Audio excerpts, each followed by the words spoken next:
I do have a cup of tea. Cheers. I have coffee. Cheers. I love the fact you're in the sunshine again. I do feel like you've all been mis-selling Scotland just to keep the English out, because We've goodness got to knows take it when we can get it. yeah, the idea that there's people that don't believe that we're manipulating the weather, it's like, guys, just look in the sky. Remember, appreciate that the younger generation you might not remember, but the older generation, and also just while we're on this topic, and then we will get to the questions. There was this thing about the ocean temperature has dropped in a certain part of the world by 10%, and no one's talking about that either. And it's like, well, hang on a minute, isn't everything meant to be warming up? Aren't we like at apocalyptic stage where all the icebergs have now melted?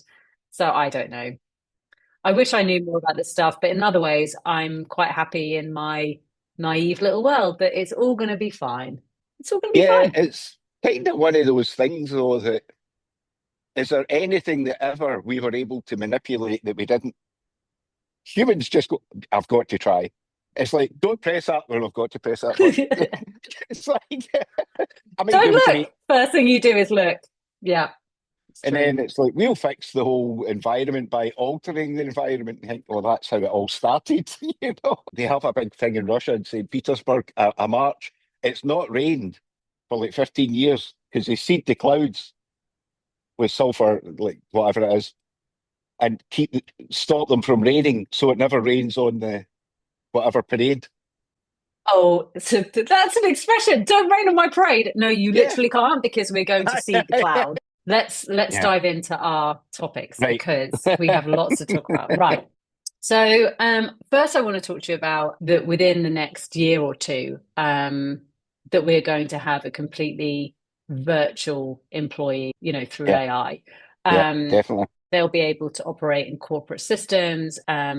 They'll be able to have their own accounts. They'll have their own memory. They'll have their own interaction prompts, etc., etc. So I think that's quite terrifying, but also quite interesting, bearing in mind if you can have an I guess, alongside you, working with you, rather than taking your job from you, I think that's when it becomes interesting. And I know you've been really keen on the team embracing AI as much as possible. So I was interested. I know you're very, as per our chat last time, you're very positive on AI anyway.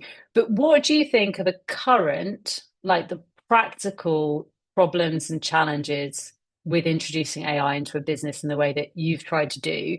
And how do you think we can best mitigate that? So one half of AI is a knowledge base that you can consult. How you consult that is up to you. If you want to be daft about it, you'll get daft results back. If you want to be biased, it'll be biased with you. But the pattern recognition part of it is kind of indisputable. We know that they're really good at pattern matching. They're really good at taking all the chemicals that you can come up with and having a particular chemical mixture for a particular disease. That's definitely going to happen. There's no doubt about it. And that's a good thing. It's like a tool, it's like a hammer. And if you don't hit the nail square on with a hammer, it doesn't work. And people will be like, a hammer's useless, that'll never take off. So I see it as a massive enabler. There was a great story, and it was Billy Connolly, and he was walking around Glasgow and with this union guy, and he looked up at the flats in this particular poor area, and he said, "Do you know, there is a world champion Formula One racer. There is a professor of philosophy. None of them know it. They'll never ever have the chance." And what I think does is this. It doesn't matter about the school you go to anymore or the college you go to anymore. If you are interested in something, this will like make it take off. If you have to fill forms in to apply for whatever, it will help you. It's a good thing for humanity.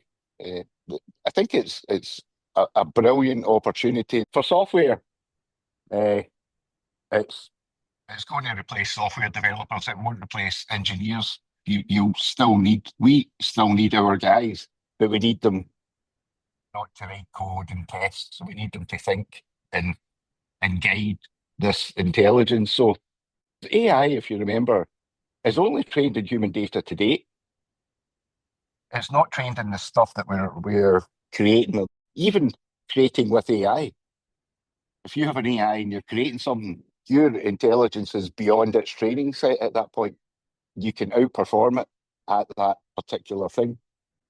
So I think it's something to embrace, just like the ability to read or the ability to use a calculator. It's just something, it's not something to fear. Last week, when we spoke, we chatted a little bit about the importance of disruption and actually the downside of stagnation. That if you don't move forward, if you're either growing or dying, you're not really ever stagnant. And actually, if you are stagnant, you risk compounding problems, and people get frustrated and because they're trapped. And of course, Autonomi has massively shifted forward. We now have a live network out in the wild. And I think there is something to say with if you're testing and building in a sterile or a controlled environment, that's very different to what reality is. And I would liken it, and maybe unfairly, but to a tiger in an enclosure. It has everything it needs. It has food, it has water, it has the comforts, but it's not really there doing what it was designed and built by Mother Nature to do, which is to roam and be a tiger. I know there was a little bit of pushback of that. Are we ready? After 19 years, you would assume that you're as ready as you're ever going to be. You'd hope so. I don't know. But part of that, and it did surprise me, was to strip out a lot of stuff that has gone in over the past few years. So we've gone from tens of thousands of line of code to hundreds of line of code. So could you just explain why in this scenario, less is more than enough? But basically, if you take code and you add more, the stuff that you're adding in is like an if statement. That's kind of what you're doing all the time. And every piece of code is a different branch. So it could go that way or that way. And then you add another bit and it could go that way. And you end up with a big messy tree. We had that previously where there was so much code, but it was because we had a thought process and part of the engineering team that you could have this big consensus model and control the whole world, basically, which I didn't like. So we get rid of that code. But the code now that we're getting rid of is basically a remnant of not having launched. So when you don't launch, you're a bit like that tiger in the enclosure. It's, I think I'll just munch on another piece of meat. I'll get a bit fat. Don't need to run quickly. There's none to chase. The fact that we are launched puts that extra bit of pressure to say, forget about the feelings of an engineer. Can we maintain this code with 12,000 lines? No, it's too complicated. Can we maintain it with 1,000? Absolutely. And not by adding to it, but by just adjusting it and making it smaller if we possibly can make it smaller. Where we got to is that we had a complex bit of the code and the networking component that was just being added to and added to and added to. And what you're saying to someone is, the work that you've sweated over for the last 2 months, could you just delete it all? Go back to the beginning. It was okay. You'll get an error every so often. That's perfectly natural. You didn't communicate with that computer because it was off. There was a router fault. It was an internet fault or whatever. But there was no piece of code you could have written to fix that. And the code that you've put in has created secondary effects. For networking code, the basic function of it is pick a computer, connect to it, send a message to it, and receive something back. That can turn into 12, or we've had that library was over 100,000 lines of code at one point, and we got it way down to 10,000. It grew back to 12, and now Anselm and Mick are doing some work, and they've got it down to less than 1,000, which is probably about the size it should be. Because we weren't launched, there wasn't really an issue with having 12,000 lines of code, but now we're launched, we need to make this thing move and we need to make it really work. And that is proving to be better for the network, better for the customer of the network and the user, and better for the engineer who's trying to look after it. So everybody actually benefits by taking all that away. Talking about building stuff, building blocks. I talked about gravity randomly, and how it's exactly precisely the strength it needs to be for the universe as we know it to exist. If it was stronger or weaker, we would either implode or explode, depending. And you, in our last conversation, you were talking about how if you go back to first principles and things that are probable but not provable Uh, in terms of theories that we have based an enormous amount of our learning on, that we continue to evolve from, I suppose, as well. Um, do you have, if you've had Weetabix today, do you have any wonderful takeaways about light and the impact of those facts on maybe what we're doing technology now, or what we could be doing, or what we could indeed be missing out on because we haven't got maybe some of the fundamental questions answered that we are presuming that we have, if that makes sense? yeah, quite a lot actually. I mean, light is fascinating.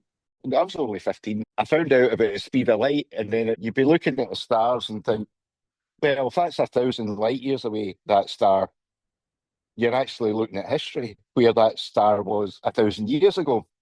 So when you look up at the sky, you're looking at history. But you're actually, when you look up at the sky, you're looking at history that never existed. When you see a star and it's 1,000 light years away, 1,000 years ago, it was there. Another star you see will be 1,000,000 light years. So 1,000,000 years ago, that one was there. Then 10,000 years ago, this other one. So those stars in the sky never existed in the configuration that you see them in. So when you look up, you're looking at history, but you're looking at a history That's that mad. never ever existed. Yeah, and people don't do these kind of No. calculations, which How do we use that? How do we relate that to anything that we're doing? Or is it just a fabulous fact? And it's fine if it, it's just a fabulous fact. there's a few things about it. It's like, so if you move slightly to the left, you can still see that star from 1 billion years ago. It's a long, long way. If you move a gun a tiny wee bit, you'll miss your target. But when you're looking at a star that far away and you move slightly to the left or to the right, you can still see it. So then you think, well, those light particles, there must be an awful lot of them. Like, so it's not like they're hitting the planet on dots. They're just covering the planet completely. So wherever you move, you can see it. So then it's like, is it a particle and how does it work? Richard Feynman with QED, quantum electrodynamics, he was quite good at working some of this out. So then you start looking at like grass, for instance, there. Like people look at grass, you say, what colour's grass? And they say green. You think, well, green is the only colour. It's not. It's not green. It's a magenta colour because grass reflects green and we see green because that's what it reflected, but it absorbs red and blue. It actually makes a magenta colour. So we see the colour of something because that's what's reflected. It's the colour that the object didn't absorb comes back to our eyes. So we see green. And when you see green grass, it means that's a colour it's not. So you Okay. start looking at all these things, and then it just becomes a myriad of questions. It's all those planets, and why does it not get soaked up in those planets? And it's well because it curves around space-time curvature. So that's the reason that light can go so far. It curves around all the planets. Well, it didn't curve around this planet because I can see it. So it's hitting me, and I'm absorbing that piece of light. It's gone through my pupil.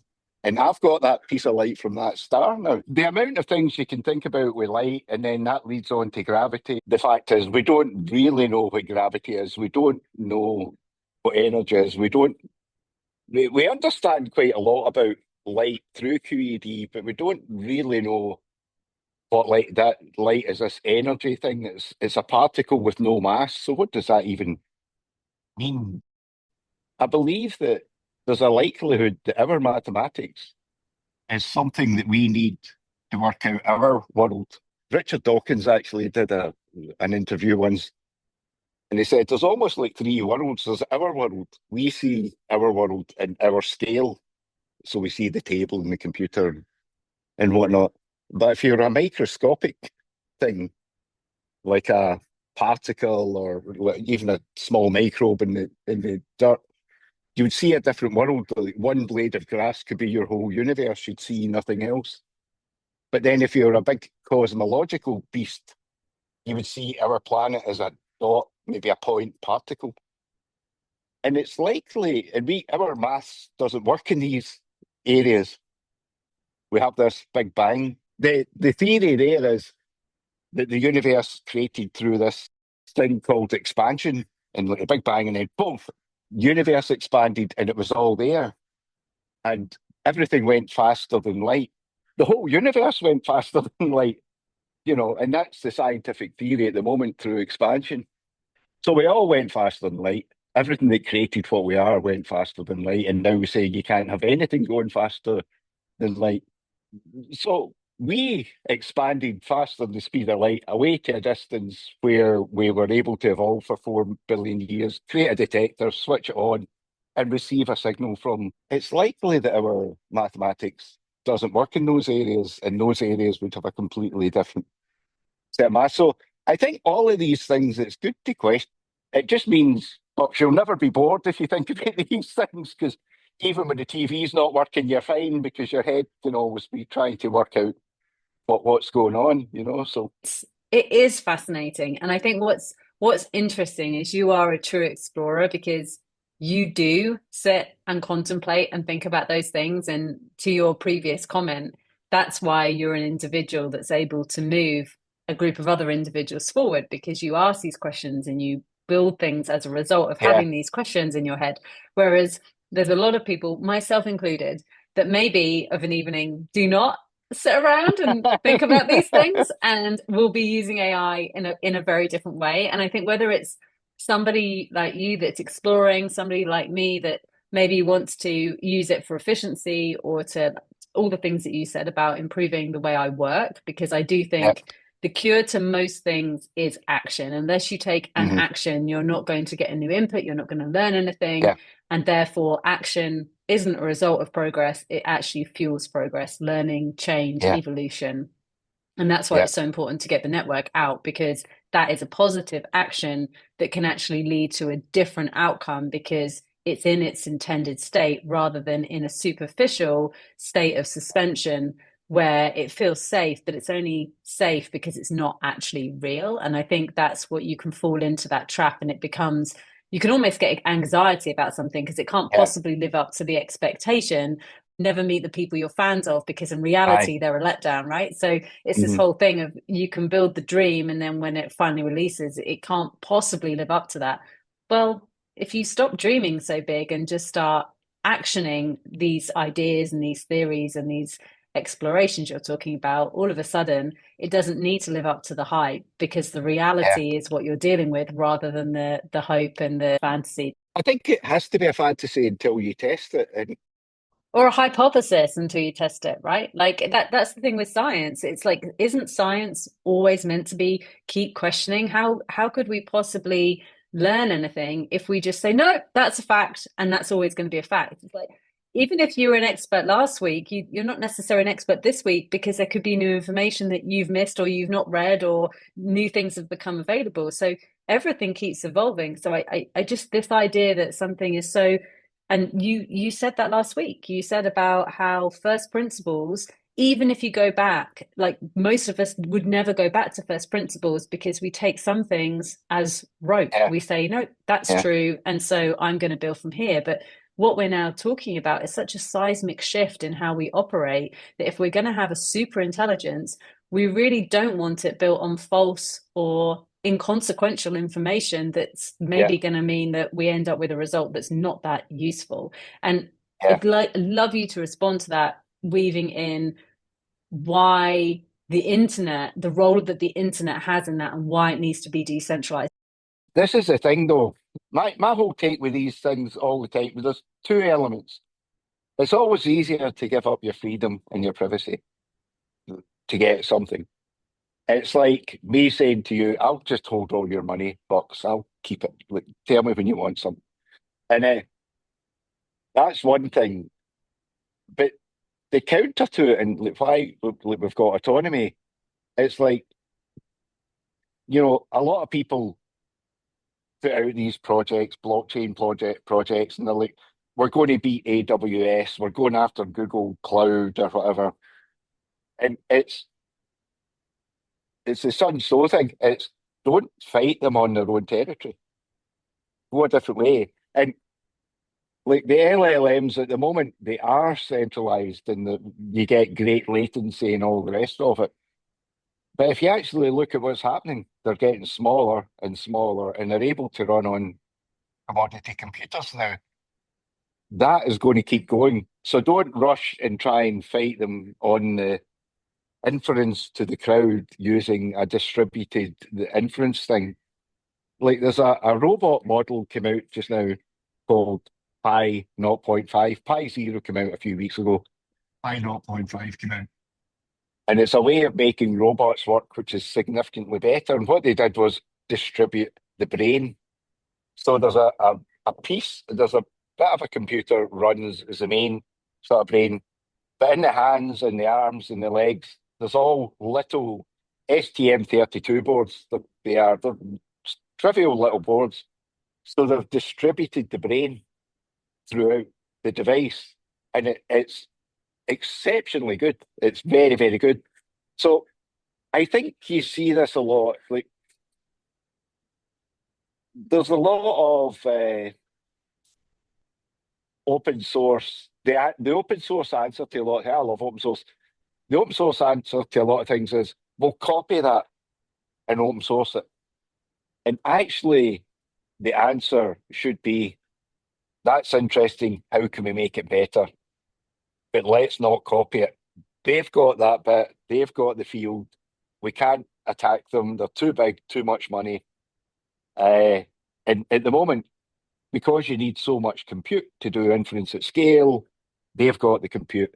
We could maybe try and attack, like connect all our computers together and then have some secure way of doing it. Massively hard problem. A simpler approach would be how can we make it smaller? How can we commoditize the actual brain so that people get their own private version, not something they have to share in fairness about our inference?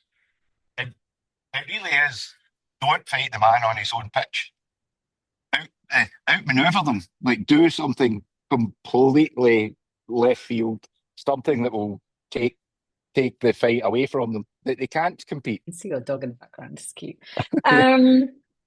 So my leading on from what you've just said, and knowing that we've got, and it would be interesting if you can just give a high level overview of it, but we've got these different data types in the network and where you think Impossible Futures will get as it gets more into its stride, knowing that at the very beginning, to your exact point, people are going to see stuff that's on the internet and go, oh, we can do the decentralized version of that. And you're like, is that compelling, really, knowing that you just said people are willing to give up their privacy for a cookie, probably? So what's your take on Impossible Futures? Where do you think the initial projects are going to be? What would you hope they use in terms of the functionality or the different features that are now available to them because they're on a totally decentralized network?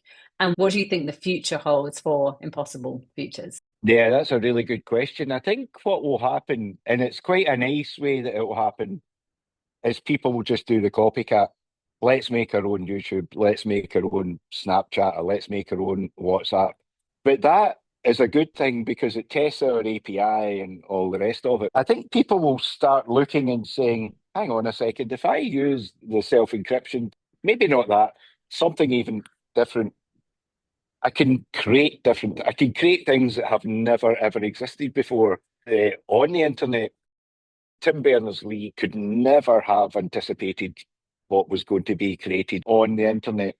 And for us, it's very hard to anticipate what could be created. But what I think we can say is what you could create in a truly decentralized network with the data types that we've got is products that will just blow the socks off people, like things that we can't even imagine, which will be so powerful and so compelling and not available on the internet. People with the best future on the Autonomi network, it would be build something that can't exist on the internet on a centralized service.